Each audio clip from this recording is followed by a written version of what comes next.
প্রিয় শিক্ষার্থীবৃন্দ, আজকে আমরা আইসিটি এর পঞ্চম অধ্যায় মানে প্রোগ্রামিং এর অ্যালগরিদম নিয়ে আলোচনা করব। অ্যালগরিদমটা আমাদের অনেকেরই সমস্যা থাকে, আমরা বুঝতে পারি না। আর প্রোগ্রামিং চ্যাপ্টারটা অনেকেই কি করি, বাস না করেই চলে যাই, যেটা ছাড়াই অ্যান্সার করা যাবে। বাট প্রোগ্রামিং চ্যাপ্টারে আইসিটি, সরাসরি কথা আইসিটি যে বইটা আছে, এই বইয়ের প্রোগ্রামিং চ্যাপ্টারটা হচ্ছে সব থেকে গুরুত্বপূর্ণ। এই প্রোগ্রামিং চ্যাপ্টার থেকে প্রত্যেক বছর অনলি 2টা প্রশ্ন থাকবে, প্রত্যেক বছর 2টা প্রশ্ন থাকে, এবং একটা থাকে হচ্ছে অ্যালগরিদম এবং ফ্লোচার্ট মিলে, এবং আরেকটা প্রশ্ন থাকবে শুধু প্রোগ্রামিং। এই 2টা অংশ থেকে 2টা প্রশ্ন থাকবে। সুতরাং এই চ্যাপ্টারটা হচ্ছে অত্যাধিক গুরুত্বপূর্ণ, এটাকে পাস করে যাওয়া বা ফাঁকি দেওয়ার কোনো প্রশ্নই আসে না। তাছাড়া প্রোগ্রামিং জিনিসটাই খুব সহজ, যদি একবার মাথার মধ্যে প্রবেশ করে প্রোগ্রামিং, তাহলে তোমার কাছে প্রোগ্রামিং এর থেকে মজার আর কিছুই মনে হবে না। ওকে, তাহলে আমরা দেখি যে প্রোগ্রামিংটা আসলে কি মজার জিনিস কিনা। তাহলে আজকে আমাদের শেখার বিষয় হচ্ছে অ্যালগরিদম। তো প্রোগ্রামিং ল্যাঙ্গুয়েজের অ্যালগরিদম অংশটা, অ্যালগরিদম জিনিসটা আসলে কি? অ্যালগরিদম হচ্ছে algorithm is a step by step procedure for solving a problem. তাহলে আমরা কি পাইলাম যে অ্যালগরিদম হচ্ছে ধাপে ধাপে কোনো সমস্যার সমাধান করার প্রক্রিয়া। তাহলে an algorithm is a step by step procedure for solving a problem. তাহলে আমরা যদি বাংলায় লিখি, জিনিসটা কি দাঁড়ায়?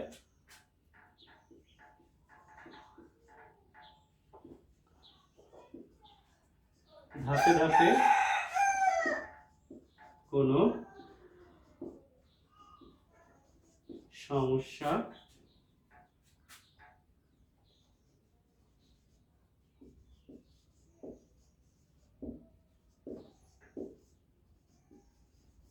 প্রক্রিয়া। তাহলে ধাপে ধাপে কোনো সমস্যা সমাধানের প্রক্রিয়া, এটাই হচ্ছে অ্যালগরিদম।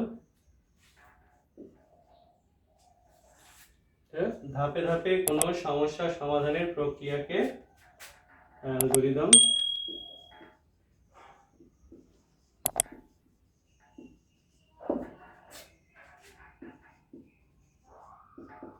বলা। তো আশা করি এটা সংজ্ঞাটা ক্লিয়ার হয়েছে। এবং কোনো সমস্যা, যে পৃথিবীতে মানুষের সমস্যাটার কোনো অভাব নেই, তো এই সমস্যাগুলো সমাধান করা। এখন সমাধানের জন্য শুরু এবং শেষ, মানে শুরু করব এবং শেষ করব, এর মাঝখানে অনেকগুলো স্টেপ থাকবে, প্রসেস থাকবে। শুরু ও শেষের মধ্যে অ্যালগরিদম করার ক্ষেত্রে আমাদেরকে 5টা স্টেপ ফলো করতে হয়। তো 5টা স্টেপ ফলো করার ক্ষেত্রে কি কি স্টেপ ফলো করব আমরা সেটা একটু দেখব। ওকে, তো আমাদের মোটামুটি সংজ্ঞা শেষ। এটা নিয়ে আর কোনো প্রশ্ন আমাদের মনে থাকার কথা না, বা কোনো ডাউট আমাদের থাকার কথা না যে আসলে অ্যালগরিদম জিনিসটা কি। অ্যালগরিদমের কোন কোন ধাপগুলো আমাদেরকে অনুসরণ করতে হয়, আমরা এখন একটু এই জিনিসটা দেখব, যে এই ধাপটা সর্বক্ষেত্রে সব সময় আমাদেরকে ব্যবহার করতে হবে। তাহলে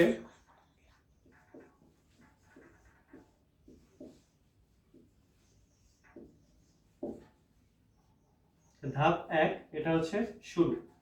আমাদের মাথায় রাখতে হবে যে কোনো সমস্যার সমাধান করতে হলে সেই সমস্যাটা ফার্স্টে আমাদেরকে সমাধান করা শুরু করতে হবে।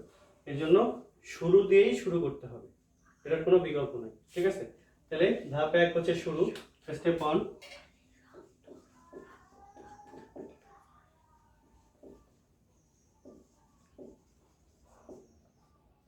স্টেপ 1 হচ্ছে স্টার্ট। ঠিক আছে, তাহলে এটা হচ্ছে আমাদের মাথায় রাখতে হবে যে ধাপ 1 শুরু, বা স্টেপ 1 হচ্ছে স্টার্ট। দেন দ্বিতীয় যে ধাপটা আছে, ধাপ 2, সেখানে আমরা কি করব? তো ধাপ 2 এ আমাদের মাথায় রাখতে হবে আমরা যে সমস্যাটা সমাধান করতেছি, সেই সমস্যার সমাধান করার জন্য আমাদের কি কি ইনগ্রেডিয়েন্টস বা উপাদান লাগবে, এটা আমাদের মাথায় রাখতে হবে। তাই দ্বিতীয় স্টেপে সেই উপাদানগুলো আমাদেরকে নিতে হবে। ঠিক আছে, সহজ কথায় দ্বিতীয় স্টেপে আমরা সেই উপাদানগুলো নিব। ধাপ 2 এ হবে ইনপুট। ইনপুটের মধ্যে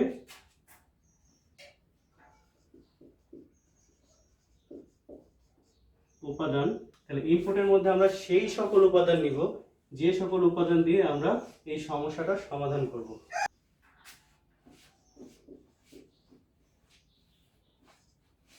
লিখে নিব ইনপুট। ওকে, ইনপুটের ভিতরে যে সকল উপাদান আমরা যা আলোচনা করলাম যে যেটা দিয়ে আমরা সমাধান করব সেগুলোই আমরা ইনপুটের মধ্যে নিব। নেক্সট স্টেপ ধাপ 3। এখানে কি করব আমরা?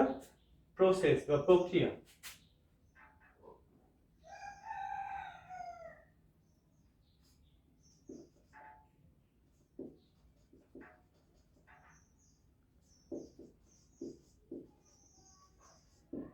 ঠিক আছে,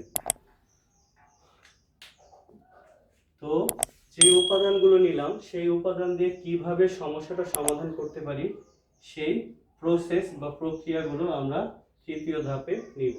তাহলে ধাপ 3, এখানে কথা হচ্ছে যে তৃতীয় ধাপ যে নিলাম এখানে প্রসেস আমার একটা স্টেপে নাও হতে পারে বা একটা ধাপে নাও হতে পারে, যতগুলো ধাপে আমার লাগুক সবগুলোই আমরা প্রসেস বলবো বা প্রক্রিয়া বলবো।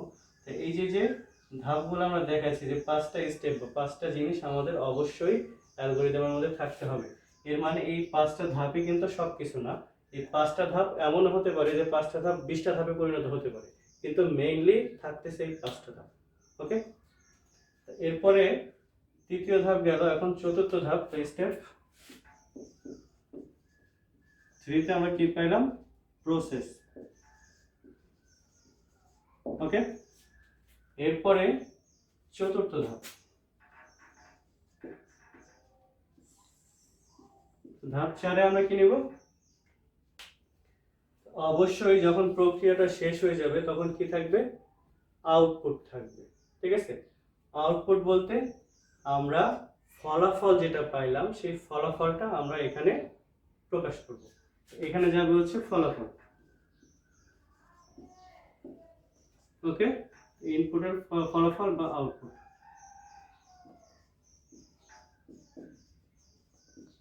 ঠিক আছে, তাহলে এখানেও তাই। স্টেপ 4,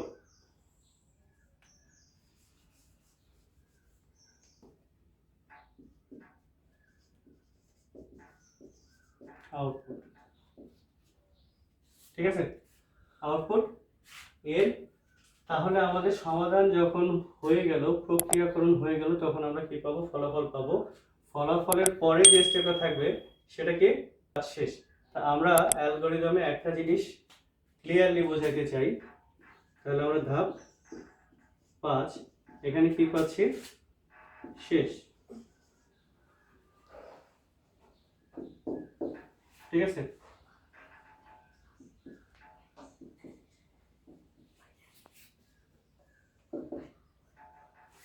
তাহলে এই হচ্ছে আমাদের 5টা ধাপ। তাহলে এখানে স্টেপ 5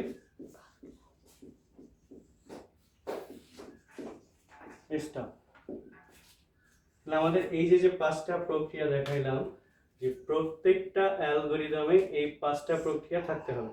এখন কথা হচ্ছে 5টা প্রক্রিয়ার মধ্যে যে কিছু কমন প্রক্রিয়া আছে যেগুলা থাকতেই হবে, এবং শুরু এবং শেষ এই দুইটা দিয়ে আমাদের অবশ্যই কাজ শুরু এবং শেষ করতে হবে। এই দুইটা ধাপ কিন্তু খুবই ইম্পর্টেন্ট।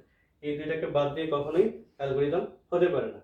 এখানে ঠিক তেমনই স্টেপ 1 এবং স্টেপ 5-এ আমরা যে জিনিসটা দেখাইছি যে স্টার্ট এবং স্টপ, এই দুইটা জিনিস আমাদের অ্যালগরিদমে থাকতে হবে।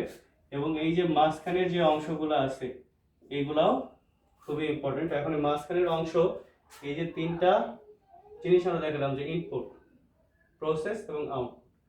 ইনপুটটা এবং আউটপুটটা এটা গুরুত্বপূর্ণ একটা বিষয়, কারণ কোনো জিনিসে যদি আমরা ইনপুটই না করি তাহলে সেটা কখনোই আউটপুট দিবে না। এর জন্য আমাদের ইনপুট করতে হবে প্লাস আমরা আউটপুট পাবো। এখন আউটপুট পাওয়ার জন্য আমাদের কি করতে হবে? প্রসেস করতে হবে। প্রসেস বলতে যে প্রক্রিয়াকরণ। যেমন আমরা মনে করি যে একটা পুকুরে কিছু মাছ ছাড়লাম। মাছ ছাড়ার আগে আমাদের কি করতে হবে? একটা প্ল্যান করতে হবে। এখন পরিকল্পনাটা যে আমরা করলাম এটা হচ্ছে শুরু, যে আমরা মাছ ছাড়বো, একটা পুকুরে মাছ ছাড়বো। আমরা একটা পুকুর নিয়ে যদি এখানে আলোচনা করি তাহলে আমাদের পুকুরের সাথে এইভাবে সম্পর্কটা নিতে হবে যে আমরা একটা পুকুরে মাছ ছাড়বো, দ্যাট স্টার্ট, মানে আমাদের পরিকল্পনা শুরু হয়ে গেছে। এখন যেদিন আমরা মাছ ছাড়লাম, পুকুরের পানিতে মাছ দিলাম, দ্যাটস ইনপুট, এটা আমরা ইনপুট করলাম। এখন প্রসেসের মধ্যে কি আছে, যে মাছকে আমরা খাবার দিলাম, পরিচর্যা করলাম, যত্ন করলাম, মাছটা বড় হইল, দ্যাটস মাছটা বড় হইল এবং মাছ ধরলাম, বাজারে বিক্রি করলাম, বা মাছ ধরলাম, দ্যাটস আউটপুট, বাজারে বিক্রি করলাম, টাকা পাইলাম, দ্যাটস আউটপুট। এবং এই যে বিক্রি করার পরে আমাদের কিন্তু মাছ ধরা এবং কাজটা টোটালি শেষ হয়ে গেল, তাহলে আমরা কাজটা স্টপ করে দিলাম। এইভাবে প্রত্যেকটা প্রক্রিয়া আসবে। সেম অ্যাজ যে আমরা যে কি করব, শুরু, ইনপুট, প্রসেস বা প্রক্রিয়া এবং ফলাফল বের হবে, শেষ হবে। এই পাঁচটা স্টেপ আমাদেরকে অ্যালগরিদমে অবশ্যই থাকতে হবে।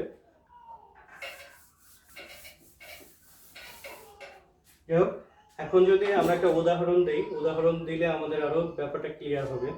যেমন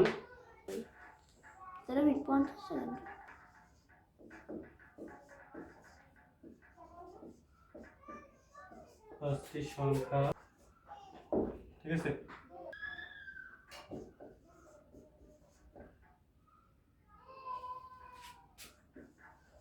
ওকে, পাঁচটি সংখ্যার, তাহলে এই সমস্যাটা আমরা সমাধান করে দেখি যে পাঁচটি সংখ্যার যোগফল বের করার অ্যালগরিদম তৈরি করো।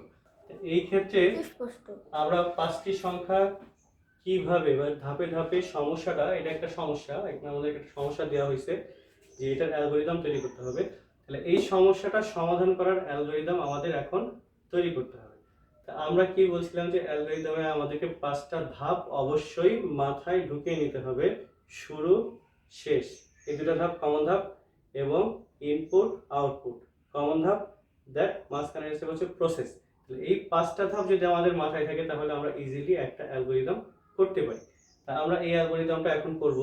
তাহলে এটার প্রথম ধাপ বা স্টেপ অন, স্টেপ অনে কি হবে, আমরা কি বলেছিলাম যে স্টার্ট, ঠিক আছে। তাহলে আমার ধাপ এক কিন্তু শেষ হয়ে গেল, আমাদের প্রথম ধাপটা এখানে শেষ হয়ে গেছে, আমরা শুরু করে দিয়েছি অলরেডি কাজটা।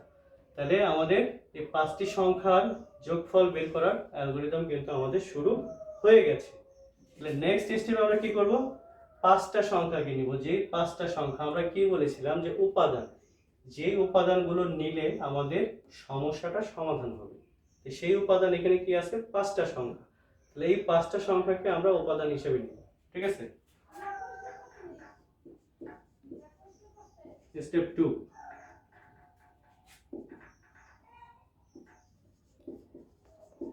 input 5 numbers,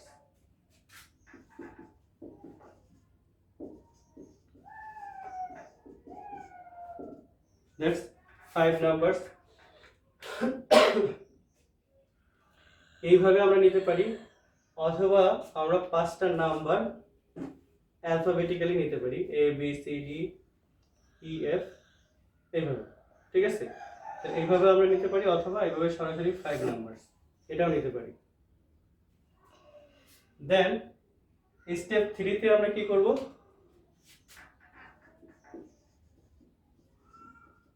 স্টেপ 3 প্রসেস করব। প্রসেসটা কি, আমরা এখন সাম বের করব। সাম মানে পাঁচটা সংখ্যার যোগফল বের করতে বসে আমরা যোগফল বের করব।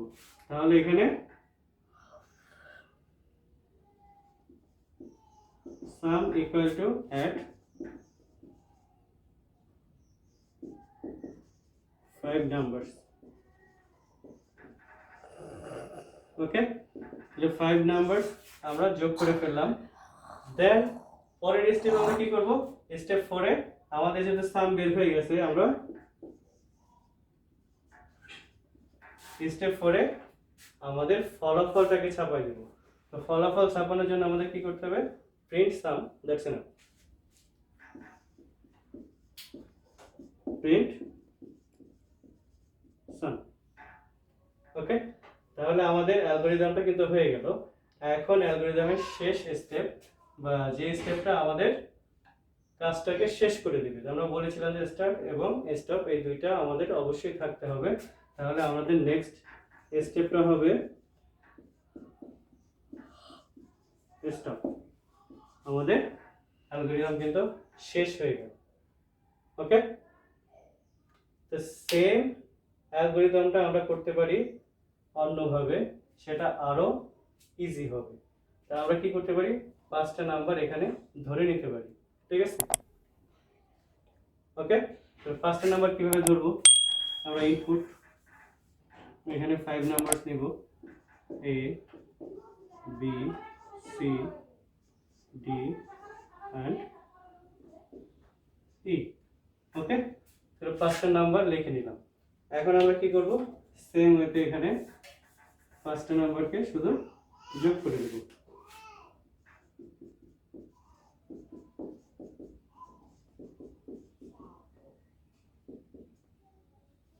ওকে, দেন প্রিন্ট সাম স্টপ।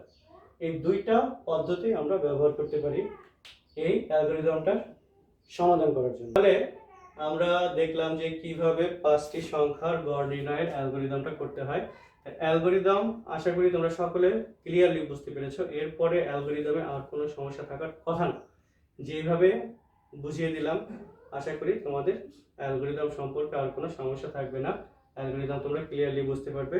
এর পরবর্তীতে তোমাদের প্রোগ্রামিং চ্যাপ্টারের অ্যালগরিদম ফ্লোচার্ট নিয়ে কী সমস্যা আমাকে কমেন্ট করে জানাবা। আমি অবশ্যই পরবর্তী ক্লাসে তোমাদের সেই সমস্যার সমাধান করার চেষ্টা করব। তা আজকের মতো তোমরা ভালো থেকো। ধন্যবাদ সকলকে।